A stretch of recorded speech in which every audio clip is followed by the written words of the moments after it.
The quality of our lives, personally and collectively, is the quality of our words and questions, spiritually and philosophically. Human beings are shades of brown. Race is illusory, yet still we drown in the intoxication of separation, even though the greatest high comes from connection. My parents gifted me with the name Anthony Raymond Scruggs, and in the spirit of rebellion and intelligent goodness, I consider myself a spiritual being experiencing life as an American of African ancestry with an athletically professional pedigree, teaching empathy and NVC, that's compassionate communication, with my father who is LGBT. My friends call me Tony. My teammates call me Scruggsy.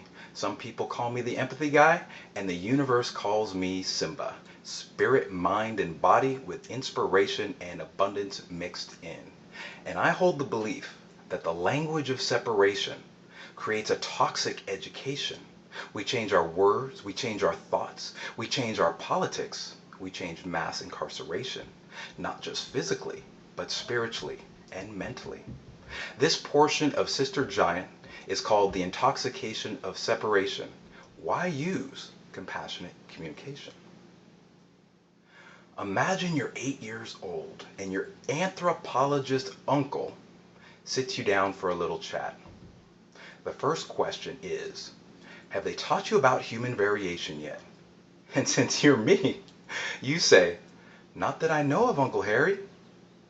And Uncle Harry says, human variation is the term that academicians, by the way, a psych PhD mom, an MBA father, and an anthropologist uncle, there wasn't a whole lot of baby talk going on in the house. So he says, human variation is the term that academicians use to describe the differences between people.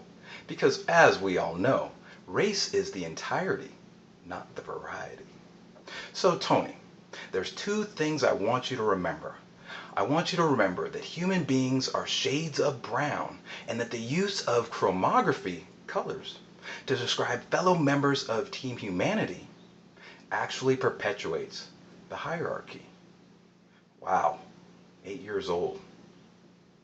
Now fast forward a couple of decades and that conversation turned into this philosophical question when I was in front of a group of people.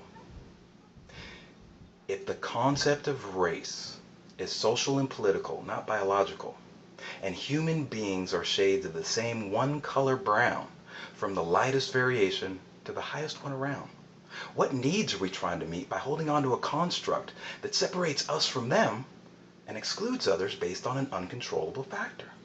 And if we do believe in the concept of race, what does it mean if we're not the same race as the superhero Superman, the deity God, the gift giver Santa Claus, or the pictures on our money?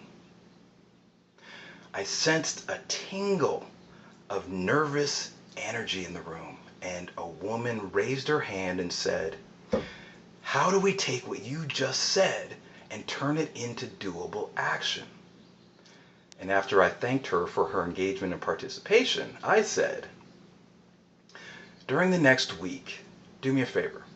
Pick out a couple of days when you have the spaciousness. On day 1, I want you to accentuate the unity before celebrating the diversity by referring to all your fellow citizens as Americans of African ancestry, Americans of Asian ancestry, Americans of Hispanic ancestry, and Americans of European ancestry. On day 2, I want you to go back to 2 colors and geography. And she said, what?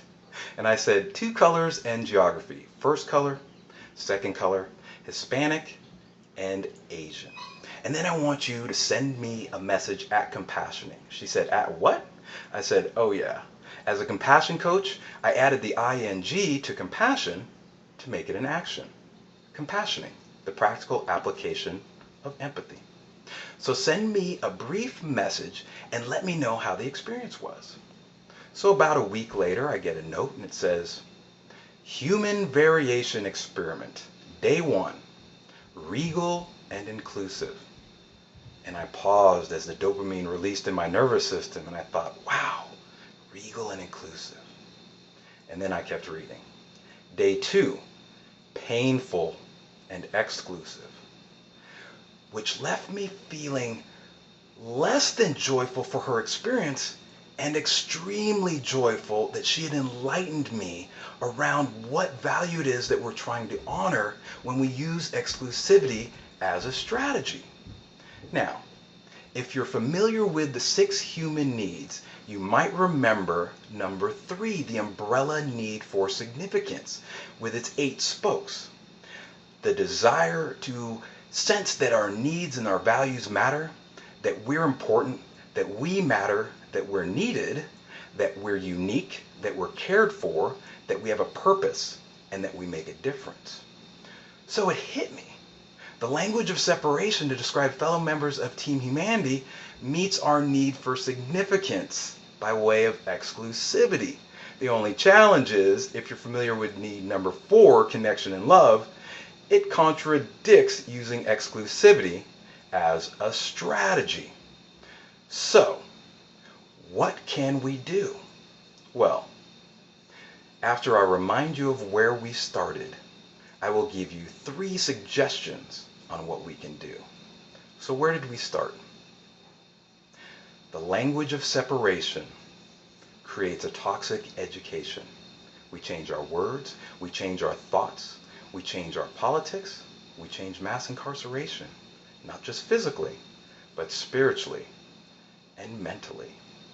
Which is why I practice and advocate for restorative justice, the style of justice that resolves group and individual conflicts by way of protective restorative energy in relation to punitive retributive energy.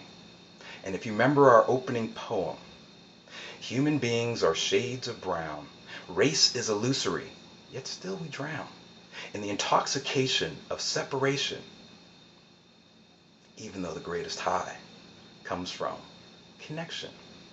So, as you leave here today, I would like you to do 3 things. I would like you to see, speak, and spark. See each other as members of Team Humanity. Speak. Begin the journey of learning how to speak empathically. And spark. Spark change through compassionate resistance, empathy with proactivity, also known as divine rebellion and nonviolent revolution. Because the way I see it, life's a celebration, especially when we observe without evaluation. And if you're wondering how I feel, I'm grateful for your time. May your journey be surreal. I'm Tony the Empathy Guy Scruggs, and it's been an honor. Thank you.